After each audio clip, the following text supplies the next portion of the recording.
నా పేరు ముఖ్య సంతోష్ నాయక్, లంబాడకులపల్లి యాదాద్రి భువనగిరి జిల్లా అధ్యక్షుని.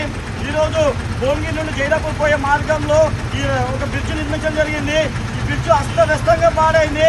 ఇక్కడ సామాన్య ప్రజలు నిత్యము 2 వీలర్ బైకుల మీద నిత్యం ప్రయాణిస్తున్న రోడ్ ఇది. రైతులు, అమాయక ప్రజలు టీవీఎస్ మీద, టీఎక్స్ఎల్ మీద, సైకిల్ మీద పాల వ్యాపారం చేస్తున్న నిత్యం రద్దీగా ఉండే రోడ్ ఇది. ఫ్లైఓవర్ ఇది. అనేక గుంతల భయంలో ఫ్లైఓవర్ పడిపోయిన గుంతలకి నిర్ణయం అయిపోయింది. అనేక మంది ప్రాణాలు కోల్పోవడం జరిగింది. ఇక్కడ సీకులు కూడా తేలిపోయి చూడండి వాళ్ళారా. రాత్రి సమయంలో ఎవరైనా వస్తే ఈ సీకులు బైక్లో తగిలి అనేక మంది ప్రాణాలు కోల్పోవడం జరిగింది. దీనికి నిర్లక్ష్యం వహించిన ఆర్ఎంబీ వ్యవస్థ అధికారులు తక్షణమే సస్పెండ్ చేయాలి. ఈ బ్రిడ్జిని వెంటనే పునర్నిర్మించి దీన్ని మంచిగా మరమ్మతులు చేపించి సామాన్య ప్రజలకు అందుబాటులో చేయాలని చెప్పి మేము డిమాండ్ చేస్తున్నాం. లేని ఎడల మేము ఇదే చౌరస్తాను మొత్తం బైకాట్ చేస్తామని చెప్పి హెచ్చరిస్తున్నాం.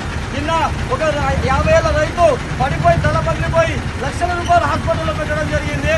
దీనికి నిర్లక్ష్యం వహించిన ఆరోగ్య వ్యవస్థకి బాధ్యత వహిస్తారా, స్థానిక అధికారులు ఎవరైతే ఉన్నారో వాళ్ళు బాధ్యత వహిస్తారా అని చెప్పేసి మేము డిమాండ్ చేస్తున్నారా.